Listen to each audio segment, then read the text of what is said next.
Alors, vous êtes le dirigeant de la société JKS Protection. Il y a un mouvement de grève, un mouvement de contestation au centre commercial Millénis. Et dans un communiqué de l'UGTG, secteur des agents de la sécurité, il vous est reproché des pressions hiérarchiques et une organisation du travail.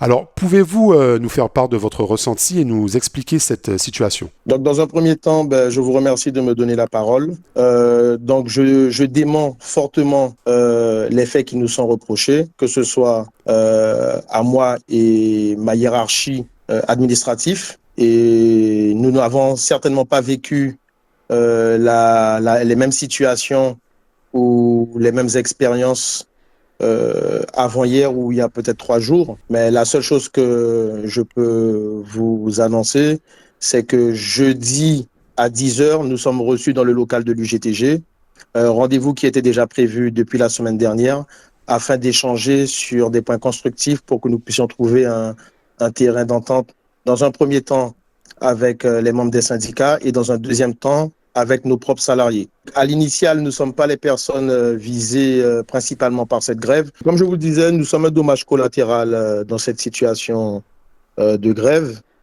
Et notre objectif final, c'est vraiment de sortir de ce dénouement et trouver des solutions pour que Millénis et toutes les sociétés de sécurité puissent retrouver une vie normale. Lorsque vous parlez que vous êtes un dommage collatéral, Monsieur Kiteri-Moutou, est-ce que on pourrait y voir un peu plus clair? C'est-à-dire que ce n'est pas votre société qui serait directement incriminée, visée, il y aura un quiproquo à ce sujet? Donc, il y a 3 sociétés engagées sur le site de Millénis. Donc, vous connaissez déjà les noms. Un des salariés a été licencié de ce que j'ai compris du dossier. Le GTG a pris en grippe le centre commercial alors que il y a des soucis vraisemblablement uniquement avec une société. Après, il profite de ce problème pour peut-être attaquer les autres sociétés, puisque vous savez, ils estiment que nous sommes dans une domination hiérarchique où nous mettons la pression. Ça fait très peu de temps que nous sommes sur Millénis. Nous essayons d'apprendre à connaître nos salariés,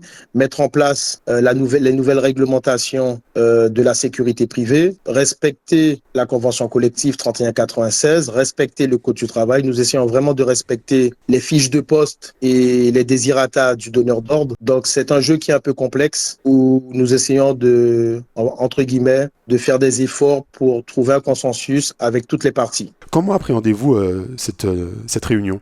Donc, je l'appréhende dans de bonnes conditions. J'ai eu un représentant syndical de l'UGTG aujourd'hui au téléphone. Je lui ai dit que je venais en paix, je venais avec des idées, que lui aussi, que je suis à son écoute. S'il veut qu'on améliore certains systèmes, vous savez, on dit beaucoup, oui, qu'on a des droits, on a des droits, mais il ne faut pas oublier que nous avons aussi des devoirs. Et c'est à ce niveau-là que peut-être que les difficultés vont se rencontrer ou peut-être que le droit d'un ne va pas être vu comme le devoir de l'autre. Donc, c'est dans la discussion, la communication, une communication, je dis, apaisée et constructive que nous allons pouvoir trouver un bon débouché. Nous vivons déjà dans une société qui est en décadence. La police, les forces de l'ordre sont dépassées par tous les événements. Bientôt, nous allons nous appuyer sur la sécurité privée. Je tiens à lancer un signal fort que la sécurité privée aujourd'hui fait partie des forces de sécurité intérieure, cadrée par le livre 6 du Code de la sécurité intérieure, cadrée par une déontologie très forte. J'amène à l'apaisement pour qu'on puisse retrouver la sérénité, retravailler dans de bonnes conditions et permettre à Millénis, et pas que Millénis, en fait tout ce secteur de la sécurité, et que ce soit les membres de l'UGTG ou même les professionnels de la sécurité, qu'on puisse retrouver le calme, je répète, le calme. Nous sommes dans un secteur d'activité très réglementé. Il est important pour nous d'être des exemples pour les citoyens et surtout pour les clients de nos donneurs d'ordre. Nous sommes l'image de nos donneurs d'ordre. Nous ne devons pas entacher l'image de notre profession qui est déjà en manque de valorisation. Et c'est pour ça que pour nous, l'apaisement social est très important. Donc, nous allons laver notre linge sale ensemble, en famille, dans le local de l'UGTG, afin que demain, que tout un chacun puisse retrouver son activité en toute sérénité. Je vous remercie d'avoir répondu aux questions du Pige TV.